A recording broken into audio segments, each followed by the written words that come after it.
सुप्रभातं प्रिय छात्रा, अद्य वयं सर्वे पंचम श्लोक पठिष्याम।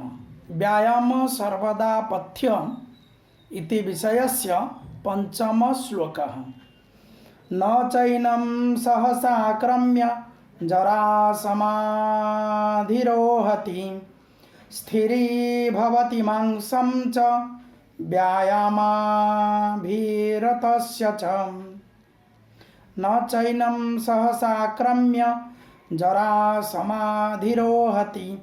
स्थिरीभवति मांसं च व्यायामाभिरतस्य च।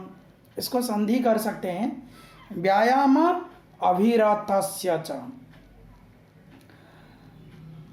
श्लोक में जो क्लिष्ट शब्द है उसका अर्थ, जरा शब्द का अर्थ हुआ वार्धक्यम, बुढ़ापा। आक्रम्य शब्द का अर्थ हुआ आक्रमण करना, हमला करना। अभिरतस्य शब्द का अर्थ हुआ तल्लीन होना, कोई भी विषय में अपने आप को खो देना। तो श्लोक का अर्थ मैं बता रहा हूँ।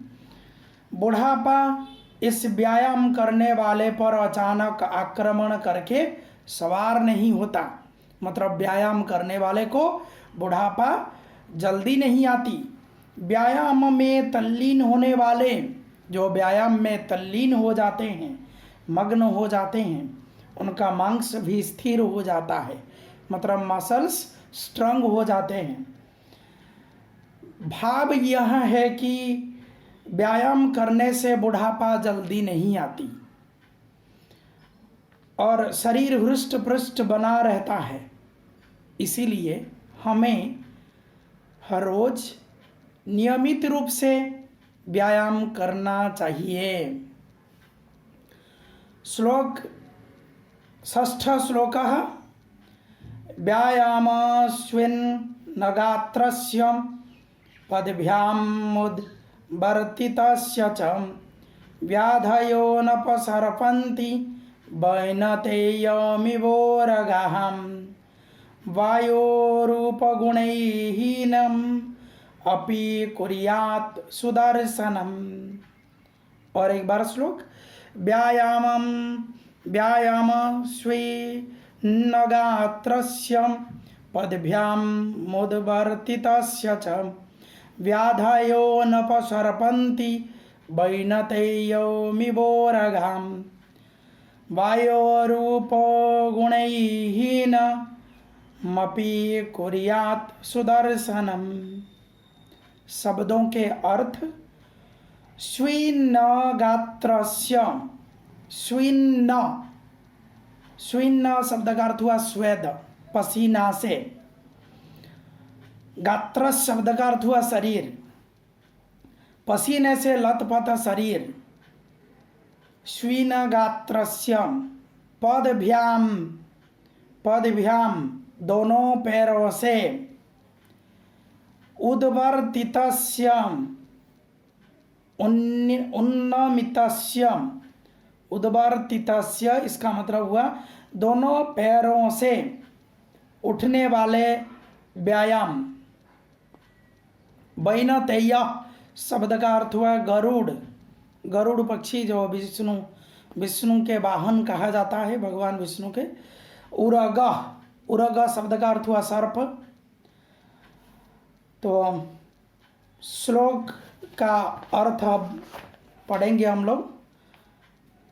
व्यायाम करने से, पसीने से शरीर लथपथ होता है। दोनों पैरों से ऊपर उठने वाले व्यायाम करने वाले के रोग सभी प्रकार, और रोग किसी भी प्रकार के रोग उसके शरीर में नहीं आता है, शरीर के पास नहीं आता है। बीमारी कभी नहीं आता है। जैसे गरुड़ के पास सांप भय बस कभी भी नहीं आते हैं। व्यायाम आयु, रूप और गुण से हीन उसको सुंदर बना देता है। मतलब व्यायाम करने से उम्र बढ़ती है, रूप सुंदर होता है और गुण भी अच्छे होते हैं। इसका भाव यह है कि खूब व्यायाम करके शरीर से पसीना निकलने वाला और पैरों को ऊपर की ओर करके व्यायाम करने वाला कभी बीमार नहीं पड़ता तथा वह दीर्घायु रूपवान गुणवान बनता है। अतः हमें प्रतिदिन व्यायाम करना चाहिए। श्लोक नंबर 7।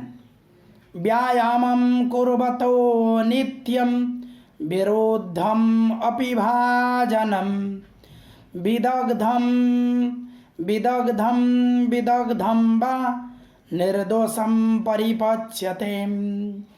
व्यायामं कुर्वतो नित्यं विरोधम अपि भाजनम विदग्धम विदग्धम वा निर्दोषं परिपच्यते। शब्दार्थः ये शब्दाः क्लिष्ट शब्दाः सन्ति। विरुद्धम शब्दस्य अर्थमस्ति प्रतिकूलम। व्याघात जितने सारे आता है, प्रतिकूलता जितने सारे आती है। विदग्धम शब्द का अर्थ हुआ भली प्रकार पके हुए, सुपक्वम अच्छे तरह पका हुआ। परिपच्यते मतलब पच जाता है, अच्छे पके हुए चीज पक जाता है। ये क्लिष्ट शब्द था। इसका अर्थ श्लोक का नित्य व्यायाम करने वाले का प्रतिकूल पका हुआ अथवा कच्चा भोजन बिना किसी दोष को उत्पन्न किए आसानी से पच जाता है। इसका मतलब हुआ कि जो व्यायाम करते हैं, भोजन पके हुए अथवा बिना पका हुआ खाने से भी वो पच जाती है। उनका डाइजेस्टिव सिस्टम ठीक होता है जो एक्सरसाइज करते हैं। भाव यह है कि प्रतिदिन व्यायाम करने वाला व्यक्ति हर प्रकार की भोजन को पचाने में सक्षम हो जाता है और विपरीत भोजन के खाने से उसके शरीर में किसी प्रकार की विकार उत्पन्न नहीं होता, किसी प्रकार की विकार उत्पन्न नहीं होता। अतः हमें प्रतिदिन नियमित रूप से व्यायाम करनी चाहिए। यह हम लोगों को हर श्लोक में हम लोगों को यह शिक्षा दे रहा है कि व्यायाम हर रोज़ हम लोगों को करनी चाहिए। छात्रों को निश्चित रूप करना चाहिए।